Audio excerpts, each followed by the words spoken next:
Andy Danziger. Nice to see you this morning. Good morning. Now, we should be clear that this incident that you saw happened in 1989. Why did it take so long for you to talk about it? There was no formal policy at my airline or any airline I've ever worked for that said not to talk about it, but it was kind of unwritten. We were young, we were new in our careers, and the way people tended to be ridiculed about all this, you just kind of kept quiet. So this came out during a Daily News interview recently when you were asked about it. That's correct. Had you ever seen a UFO? And you responded that you had, and you went into detail about. So what happened in 1989 on that day? Unbelievable. We were flying from Kansas City to Waterloo, Iowa. I was just a first officer in a commuter airline turboprop. And crystal clear skies in Kansas City, crystal clear skies forecast in Waterloo. Supposed to be good weather en route. It's only a couple 250 miles away. We reached our cruise altitude of 15,000 feet, and all of a sudden we just noticed, you know, we're busy in the climb out. There's smaller airplanes didn't have autopilots. Leveled out, and a lot of thin, wispy clouds all around us. I noticed off to my right, and I was sitting in the right seat, was a white disc, just kind of thin, visible, barely visible behind the clouds, or dimly visible behind the clouds.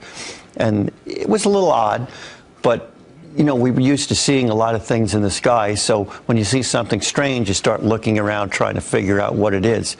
And the first thing you think about is the moon, because it looked like it could have been the moon dimly visible, but the moon was out over here and it was a crescent, it wasn't a full moon. So it couldn't have been a reflection of the moon. So this large disk, you described it as being pretty large. Oh, yeah. Massive. And then after a while, it was following you.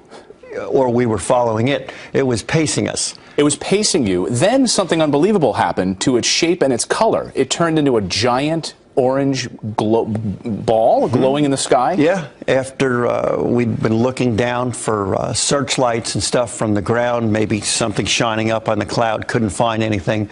After about 40 minutes, we started our descent into Waterloo, and as we started our descent and looked up, here's this giant red ball just above the clouds. Unbelievable. Oh, it was. And there were people, of course, who witnessed this on your plane as well, not just you. No, the captain that was on the plane did. I don't know about any of the passengers.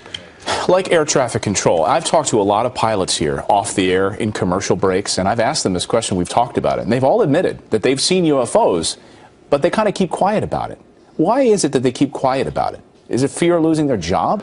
I don't know. It's you don't want to be brandished as being crazy. That was one of our concerns before we actually reported it to air traffic control. We discussed it amongst each other. Is this something that's going to jeopardize our career? The government discounts every single report that ever seems to come out. The news media tends to, or at least in the past, has tended to ridicule every UFO report. So, you know, that was all going on really big back in the 1980s. Since you came forward, what have you heard from people? What have you heard from other pilots who have said thank you for speaking about this? A little bit. I've got a few friends who've called me and said, wow, maybe this is going to finally get the stuff out. I've seen stuff, and it's about time that somebody came forward and you're actually getting some press, and maybe people will start believing this a little bit more.